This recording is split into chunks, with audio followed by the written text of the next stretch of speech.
నమస్కారం. రుద్ర న్యూస్కు స్వాగతం. ఉస్నాబాద్ పట్టణంలోని ఎమ్మెల్యే క్యాంప్ కార్యాలయంలో రవాణా మరియు బీసీ సంక్షేమ శాఖ మంత్రివర్యులు పొన్నం ప్రభాకర్ దంపతులు ఉస్నాబాద్ నియోజకవర్గ ప్రజల సంక్షేమం కోసం శ్రీ రమా సహిత సత్యనారాయణ స్వామి వ్రత కార్యక్రమం నిర్వహించగా పెద్ద ఎత్తున మహిళలు, కార్యకర్తలు, ముఖ్య నేతలు పాల్గొన్నారు. శ్రీ రమా సహిత సత్యనారాయణ స్వామి వ్రతం అనంతరం కరీంనగర్, సిద్దిపేట జిల్లా కలెక్టర్లు పమేలా సత్పతి, మిక్కిలినేని మను చౌదరి,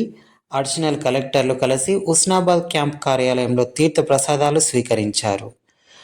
హుజురాబాద్ నియోజకవర్గ ఇన్ఛార్జ్ వడదల ప్రణవ్, ఇతర ముఖ్య నేతలు వేలాదిగా ఉస్నాబాద్ ప్రజలు పాల్గొని భోజనాలు స్వీకరించారు. అనంతరం మంత్రి పొన్నం ప్రభాకర్ మాట్లాడుతూ, కార్తీక మాసం సందర్భంగా ఏకాదశి పర్వదినాన నియోజకవర్గ ప్రజలంతా సర్వేజన సుఖినో భవంతు అంటూ అందరూ బాగుండాలని శ్రీ రమా సహిత సత్యనారాయణ స్వామి వ్రతాన్ని ఉస్నాబాద్ ఎమ్మెల్యే క్యాంప్ కార్యాలయంలో నిర్వహించామని,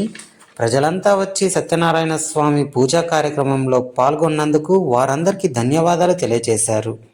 రాబోయే కాలంలో ఈ ప్రాంతమంతా సుభిక్షంగా పాడి పంటలతో, మంచి వర్షాలతో, ఆయురారోగ్యాలతో, సుఖ సంతోషాలతో ఉండాలని ఆ స్వామి వారిని వేడుకున్నట్లు తెలిపారు. కళ్యాణం సర్వలోకానాం కర్తుం కళ్యాణకారణా సముత్తిష్ఠ సముత్తిష్ఠ సత్యనారాయణ ప్రభో ప్రాచీ సంధ్యా ప్రపశ్యంతి భానురూపేణ చక్షుషా తస్యా అనుగ్రహార్థం వై ప్రభో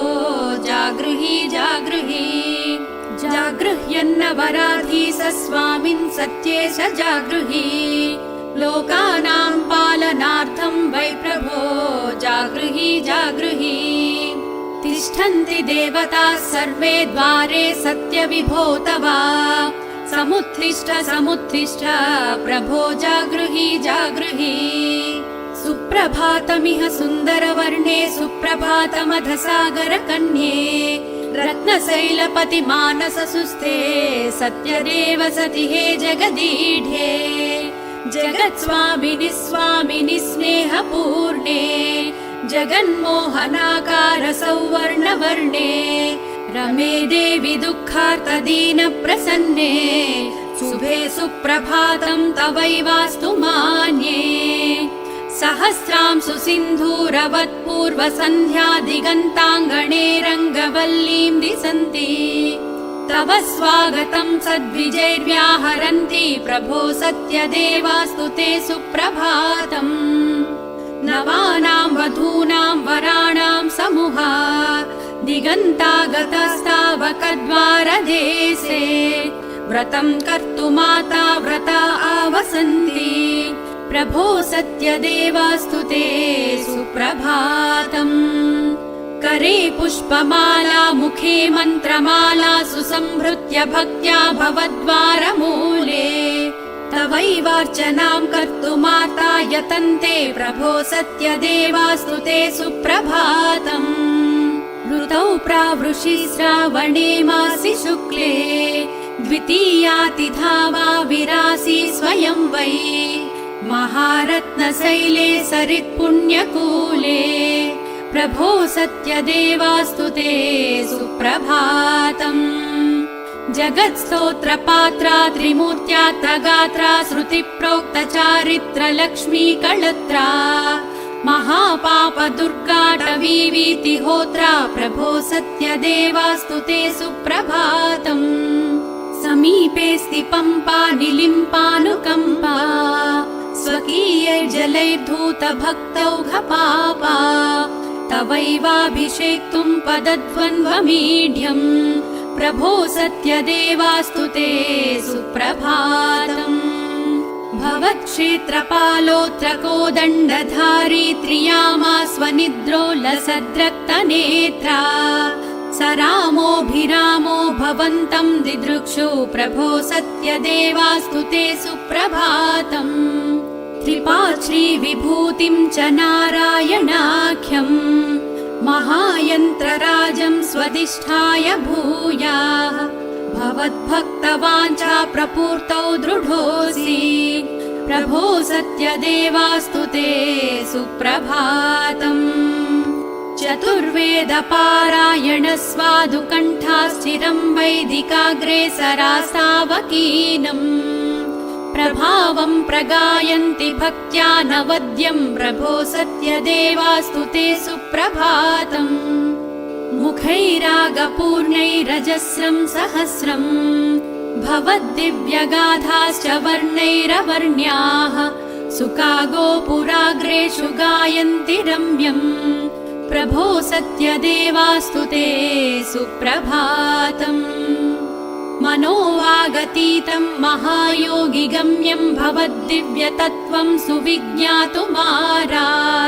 समायान्ति सत्साधका भक्तवर्या प्रभो सत्यदेवास्तु ते सुप्रभातम् सुपाद्यं महार्घ्यं तथा स्नानतोयम् सुगन्धीनि पुष्पाणि सच्चन्दनानि समानीय तिष्ठन्ति ते भक्तलोकाः प्रभो सत्यदेवास्तु ते सुप्रभातम् हरे नारद प्रार्थनां साधु मत्वा भवाब्दौ निमग्नान् समुद्धर्तुमार्तान् भवान् रत्नशैले धृतार्चावतारा प्रभो सत्यदेवास्तु ते सुप्रभातम् दरिद्रस्य विप्रस्य सम्पत्समृद्धि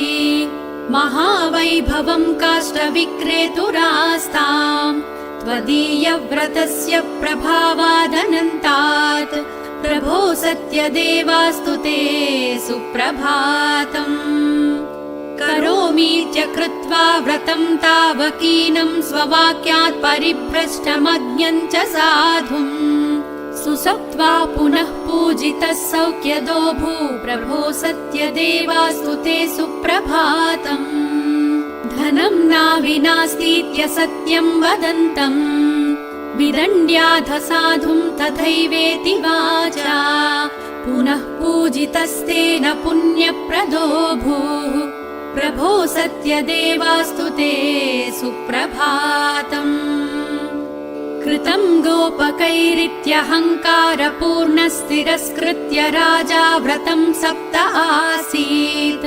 पुनस्त्वाम् हि संसेव्य भाग्यान्वितो भूत् प्रभो सत्यदेवास्तु ते सुप्रभातम्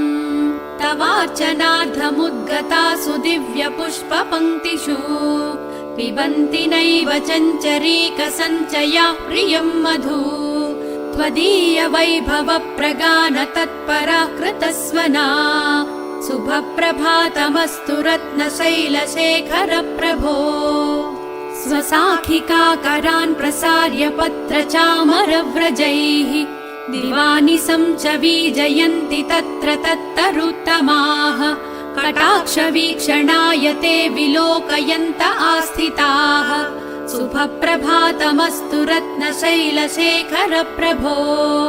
तवार्चनार्थमादरात् समीपतः सरित्पतिः चलः सुवीचिकाकरैः पिनष्टिफेन चन्दनम् गृहाण हे प्रभो इतीव याचते स्वघोषणैः शुभप्रभातमस्तु रत्नशैलशेखर प्रभो प्रभाकरो नुलिम्पतिम् प्रभान् दिगन्तभित्तिषु कराग्रकुञ्चिकावरैर्विचित्ररागरञ्जिताम् भवान् प्रबुद्ध्य पश्यतीति भीतितस्वरायुता शुभप्रभातमस्तु रत्नशैलशेखर प्रभो भवभयभञ्जन भव्य निरञ्जन भक्तजनावन नीलतनो त्रिभुवन पोषण मञ्जुल भाषण दुरित विशोषण देवमणे मणिमय भूषण मधुमुख भीषण मङ्गल वेश विशेष रुचे जय जय रत्नगिरीश विभो जगदेक शरण्य दया जलधे परिलसदन्नवरस्थित शैलवरे सुविराजित रम्यतनो